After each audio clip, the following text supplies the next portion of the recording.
In this recording, I'm going to be discussing a Think Aloud protocol. So I'll talk about the background of it, what it is.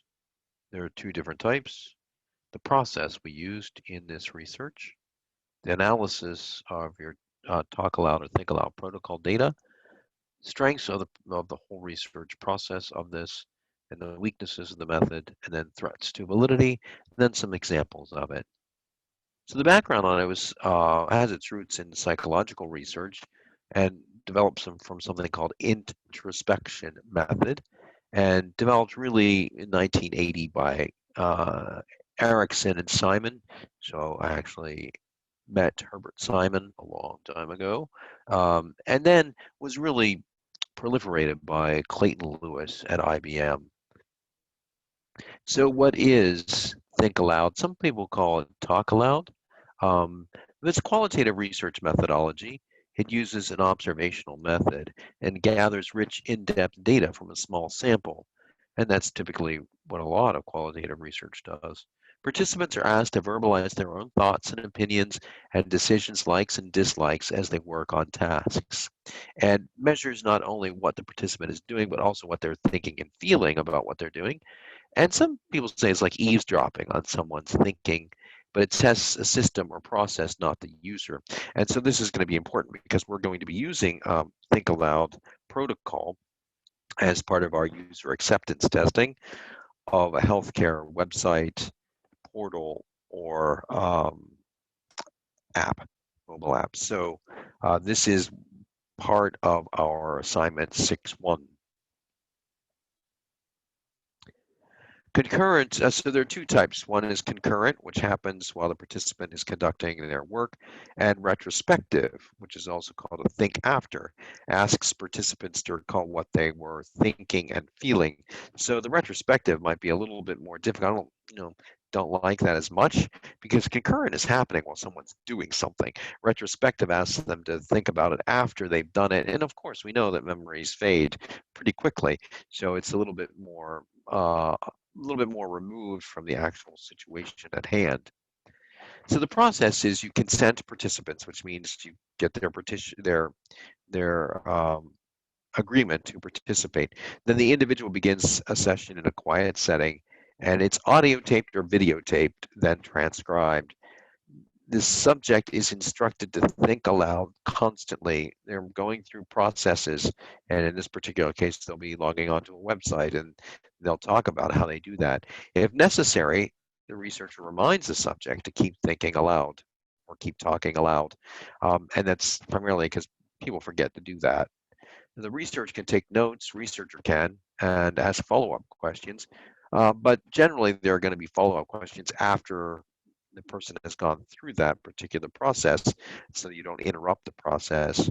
And that comes in a brief follow-up interview afterwards. And even in that, you can ask follow-up questions or other information, including demographics and usage information. So after we have the data, we have to analyze it. So you have an audio video file that generally is transcribed. So you put that into a text. And in transcription, researchers underline nouns and noun phrases, and phrases are then coded and codes are defined. Usually a second coder can also code the data for what we call intercoder reliability. What that means is that since I'm coding it, I may have different codes associated with a particular response, right, than someone else. So now we're trying to agree on the codes that we're putting to each particular word or message or phrase or line. And then discrepancies are explained and updated. We code files. Our code files are matched between these two people. Then we describe the discrepancies and try to come to an agreement on them. Themes are created from the codes, and the themes lead to our insights about the issues or problems. And then those are identified and reported in our user acceptance testing script template.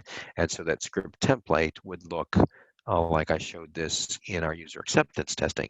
So, in user acceptance testing, as I described, the participant was doing it on his or her own. But here we would be leading people through this. They would, okay, so we'll put a laptop in front of you. Now we want you to sign into, AHN's My Patient Portal or whatever, and then they'll describe that. And then if they have any issues, then we're writing them down, right? So if they go to, okay, we want to click on export button and it didn't work, then we're writing this particular things down. These are the actual results and how they differed from the expected results. And so we have a defect here. And then basically you're going to submit that to someone who's going to hopefully update those issues. So what are the strengths of this Think Aloud or Talk Aloud protocol? It's a quick way to obtain qualitative data in a short time. In a usability or UAT study, it helps identify problems with a product solution and users' issues. And you can use it sequentially, so you're using it on an ongoing basis.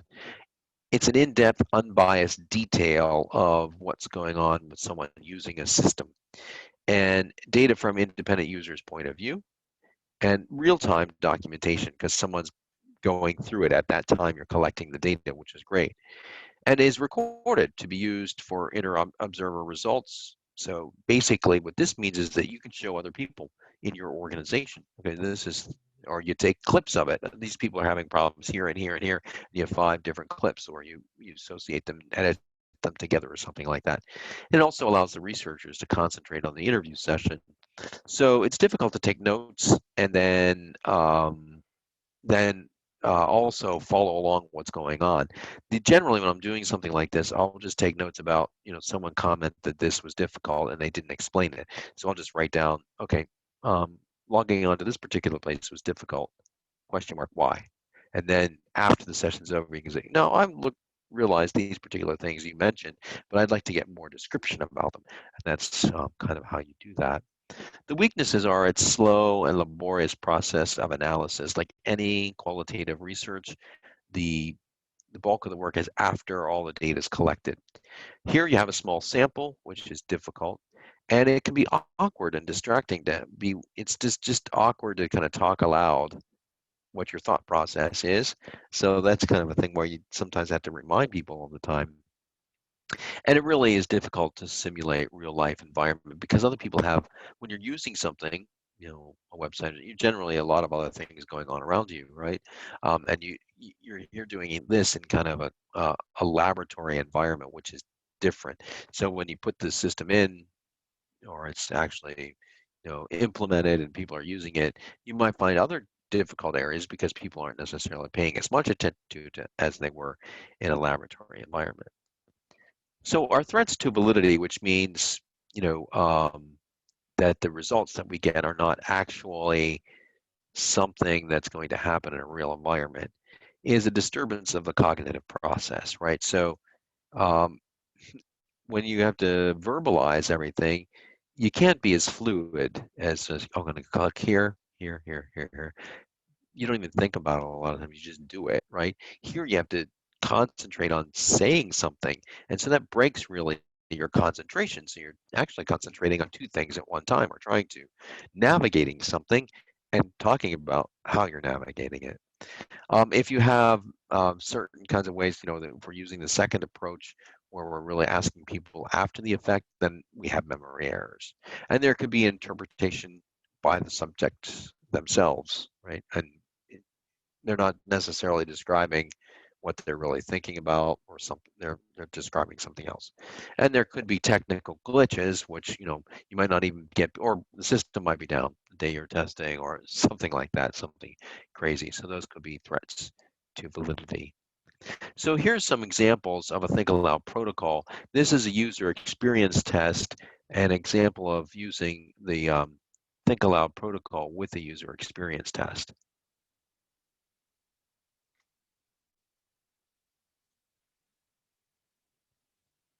It's really more of an explanation than an example. Hi, and thanks for watching this short video about the Thinking Aloud methodology for website usability testing. I'm Jeff Hecker from Athena Brand Wisdom, and in this video, we're going to go over what the Thinking Aloud methodology is, how it's used, and why it has been accepted by the usability community as the best way to identify usability issues with websites.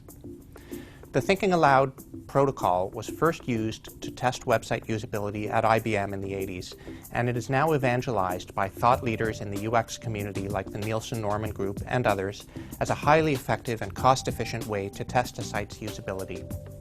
Here's how the Thinking Aloud methodology works. Test participants are brought to a usability lab. Often this is set up at a market research facility, one at a time. The test moderator sits at a computer with the participant and asks the participant to complete a series of critical tasks on the site. Typically, these tasks are those which most visitors to a site will want or need to complete, and which connect to an important business objective. So for an e-commerce site, for example, an activity could be find and purchase a product, or for a tourism site, it could be find out what's happening in London in May. Typically, a critical task is a complete activity that will take several pages to complete. Now here's where the Thinking Aloud comes in. The moderator instructs the participant that she or he needs them to think aloud while they are completing the critical tasks, telling us as they go what they're trying to do, what they're looking for, decisions that they're making, if they feel stuck or confused, basically verbalizing their thoughts as they move through the user interface.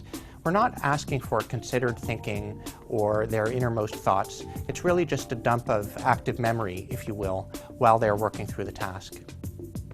While they are narrating their thoughts, the moderator may probe with additional questions and works to make sure that they're verbalizing about the tasks they're doing rather than their opinions about the site.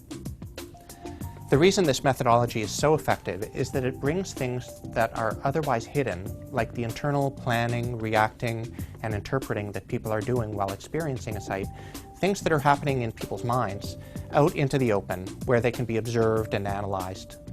What we always observe when there is a usability problem is a disconnect between what people are thinking and how the site is interacting with them, and that's gold. A couple of other great things about the Thinking Aloud methodology.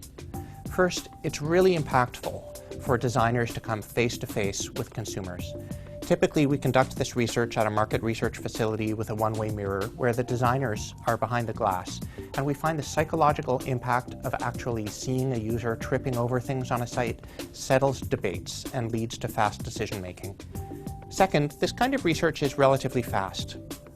And that's because you can do a solid job of usability testing with as few as 5 users. I know that sounds lower than other kinds of research, and it is, with good reason. If you're doing focus group research on people's opinions, you have to do a lot of people, because opinions vary widely. But with usability testing, we're not uncovering opinions, we're uncovering behavior. And behavior doesn't vary as broadly as opinion. If you ask people about politics, you'll get a lot of opinions, but if you give people a pair of scissors, most of them will use it in the same way. And the same is true of websites. So with as few as 5 user tests or a single day of testing, you can identify the significant usability issues associated with the set of critical tasks you identify for your site. And that means good usability testing is affordable too. Thanks for watching this video about website usability testing. For a free assessment of how website usability testing could support your site, click the link below and drop us a line at www.athenabrand.com. Okay, well, we won't be doing that, but so that was kind of a good example of really an overview. And then how do we conduct the research? He didn't really go into all that detail, but here we will. Once you're in the room with the participant, almost every interaction you have with them should follow a script. That may sound strange, considering you hope to see interesting new behaviors from your participants, but there's a difference between seeing those behaviors and reacting to them. I've already mentioned that you should use a script for the introductory part of the study to make sure you cover all the important points. But what does a moderator do after these opening formalities? My advice to you is don't do anything. In most usability studies, I tend to use the Think Out Loud protocol. That is, I ask participants to think out loud as they go through the tasks they're performing for me. This removes the need for most questions you might feel like asking. Any question you ask interrupts the participant's concentration and might even make them change their behavior. For instance, if you were to ask, which option are you thinking of choosing, you draw the participant's attention to the options. They may have been looking at and thinking about a completely different part of the screen. Even when participants are following the Think Out Loud protocol, there will be quiet times. That's okay. Your idea of an uncomfortable silence is based on regular conversations. When a participant is thinking, you should wait quite a bit longer than you normally would before interrupting them. The participant may even have forgotten that you're in the room. I tend to sit to the side of the participant and slightly behind them so that they don't feel inclined to try and engage me in conversation. You introduce the Think Out Loud protocol as part of the initial script. Then, when you hand the participant their first task, say, "Please read this out loud," and then go ahead and do it. And remember to think out loud as you go through the session. If the participant is quiet and has obviously forgotten to think out loud, remind them by saying, "Please remember to think out loud." Don't ask, "What are you thinking?" or other variations. They may not be thinking anything at all at that point. But before you say anything, be sure they really have forgotten to think out loud. You don't want to disturb them while they're paying attention to something on the screen or focusing on a problem. If the participant asks you a question during the study, your first reaction may be to answer it in order to help them out. However, before you do that, try redirecting them with your own question, like, "What do you think you should do?" or "What would you normally do here?" Once you have their answer, you may choose to provide some information, for instance, what the frequently asked questions page might say, or what help desk might tell them. But doing so changes things, because now you've given the participant help they normally wouldn't have had. Obviously, it's completely fine to help the participant out if they're asking you a procedural question or whether they can take a break. You'll undoubtedly have questions as a result of what you see. However, by just writing down the question and waiting, you'll get answers to many of those questions based on what the participant does next. It's normally best to save the rest of your questions until the end of the task, or better still, until the end of the session. And that's pretty good advice, which I also gave, right? And then the last video here I have is really someone doing a think aloud and walking through it, so you can see how the participant responds. I'm looking for ways to support a good cause.